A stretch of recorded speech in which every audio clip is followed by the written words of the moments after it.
So as I've been wrestling with the coronavirus and all the crazy stuff and the responses of people and everything that's kind of goes along with it, and I've been prayerfully just talking to the Lord and wrestling through the various things like, God, how do I respond in a way that glorifies you? What does your word say about this? Just in my own thinking, this has been helpful for me to realize that there's really three separate issues related to the coronavirus. And the way we respond to each one of those is different. So the first issue is, how do we respond to the coronavirus itself?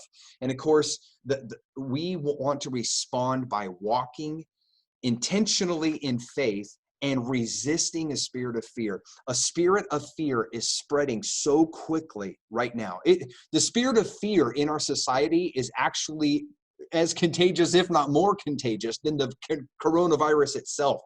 And our society is being engulfed by a spirit of fear, and there's all kinds of paranoid responses, and that's not going to be healthy for us. We don't want to respond in that way. And so we want to be intentional. Like right now, the enemy is attacking. There's a spirit of fear that we want no part of. We want to resist it. We want to walk by faith. As followers of Jesus, we live under God's divine protection. Psalm 91 is protection is real for the believer, but we have to engage our faith, because when we hear negative reports and we listen to the news and we hear the stories and like, it's so bad, it's this, and it's easy to just fill our minds with that stuff. And then fear comes along with it. But if instead we'll be intentional about listening, tuning in to the scriptures and Psalm 91 promises of protection, as well as many other passages that promise divine protection, faith will rise in our hearts instead of fear. It will actually protect us from that. In Psalm 91, it says, whoever dwells in the shelter of the Most High will rest in the shadow of the Almighty.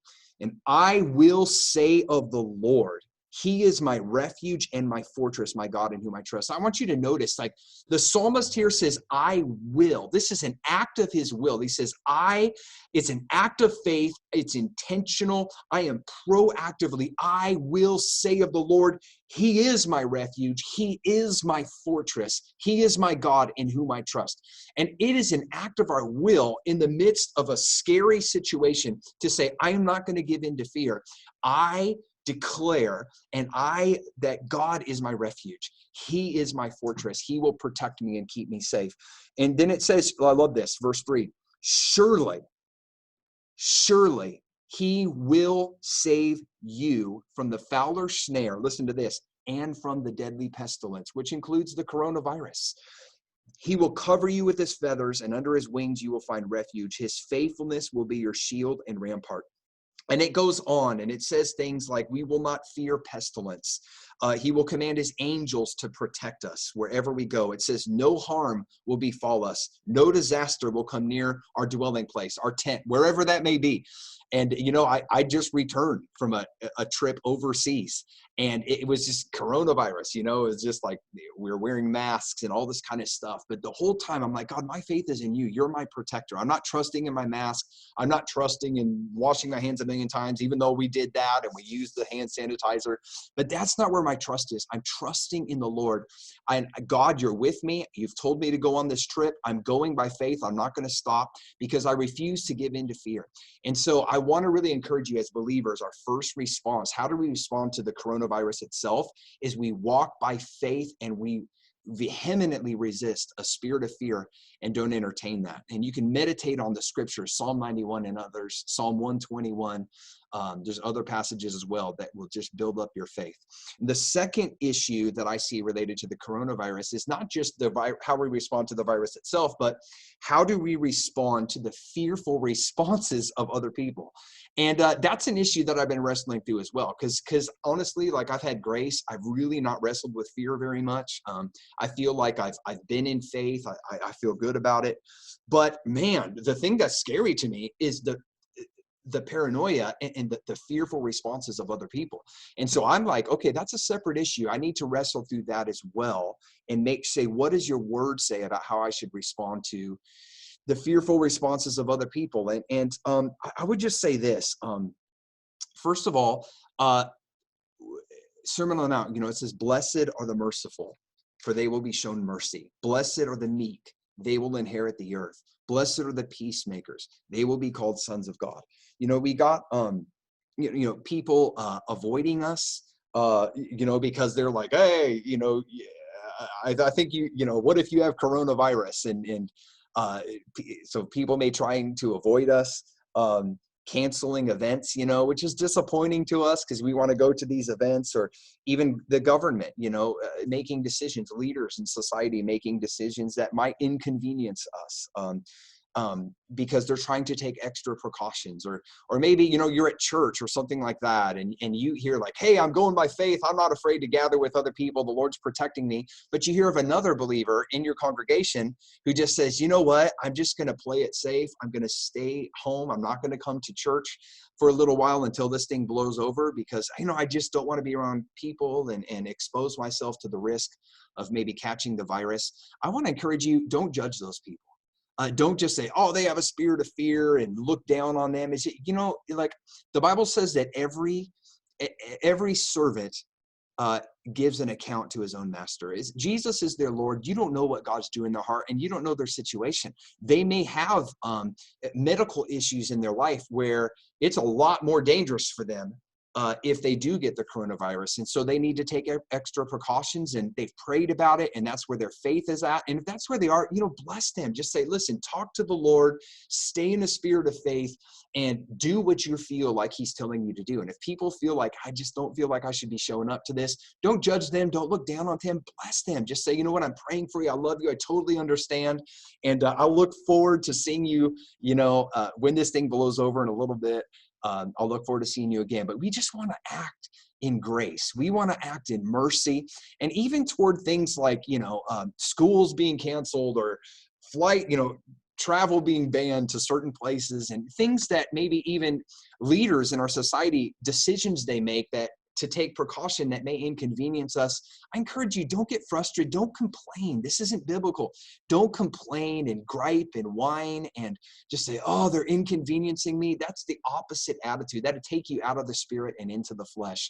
We want to respond with mercy, with grace, with meekness. We want to bless people and not look down on them. And we want to just try to put yourself in the position of a government leader, a school leader, a pastor, somebody who's making decisions about whether to have public gatherings. And they're making decisions not for one person, but concerning a whole group of people. And, just have mercy on them. That is a hard position for a leader to be in. And a lot of these people, they don't even know the Lord. So they don't have the resource to get counsel from God or from his word. And we need to be praying for them, that God would give them wisdom, and not complaining about any extra stuff we have to do. We want to have a good attitude. Jesus said in the Sermon on the Mount, if someone forces you to go 1 mile, go with him 2 miles. Give to the one who asks you. Do not turn away from the one who wants to borrow from you. And what he's talking about here is, in his day, Roman soldiers sometimes, that they would, they'd have their gear, their heavy packs or whatever that they'd have to carry. And they could force, legally, they could actually grab some random citizen and on the road, and they'd be like, here, you carry my stuff for the next mile. And they were legally allowed to force any random citizen at any time to carry their heavy gear for up to 1 mile. And, they didn't have to pay for it, nothing. And it would be inconvenient. The person's like, gosh, I have to stop what I'm doing. You just randomly stop me in the middle of my day. I have to carry your heavy stuff, get all sweaty. I have to go a mile out of my way, 2 miles when I think I got to come back to where I started from. And it's just, a 30-minute inconvenience. It's frustrating. I'm getting sweaty. It's hot. It's not fun. And, it'd be so easy to just in the flesh, just complain about, oh, I can't believe the government lets them do that to me. Why do these Roman soldiers, take advantage of us and make us carry their gear? Jesus is just like, hey, if they force you to carry it 1 mile, why don't you respond in the opposite spirit? Why don't you take it 2? Volunteer. Just say, you know what? The second mile's on me. And instead give and serve. And it's like, when we have this attitude, it's like, I'm going to be inconvenienced anyway. I could be inconvenienced and complain, and then that's my reward. Or, hey, if I'm going to be inconvenienced anyway, why don't I just go the extra mile and bless them and serve with a great attitude, and then I get a reward from God, and I shine as a witness and a light for Christ. So I want to encourage you, just in responding to fearful responses of other people or government leaders, whatever it is, just bless them, be merciful, and be gracious and be cooperative, and, just go the extra mile. And then the third issue is this, is what about how do we respond to mistreatment we receive because others are afraid? I've heard of this happening already. I know people that I was just on a ministry trip with overseas, and we came back and they're going back to work, and it's like, hey, they're like, don't come into work. Or even others are like upset at them or mad at them because they're like, you're risking exposure, even though they don't have the coronavirus at all. They have no symptoms whatsoever. They're feeling great. It's like, I'm just doing my job, but yet people are speaking bad about them and gossiping about them and slandering them. And it's like, geez, what do I do? How do I respond to that? In the Sermon on the Mount, Jesus talks about that too. He says, I tell you, love your enemies and pray for those who persecute you. Pray for those people.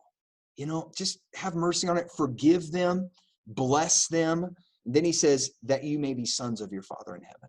If they're going to mistreat you, they're going to gossip about you, they're going to say mean things about you, that they're misunderstanding you and they don't understand the situation, just have mercy on them, forgive them, bless them, and pray for them.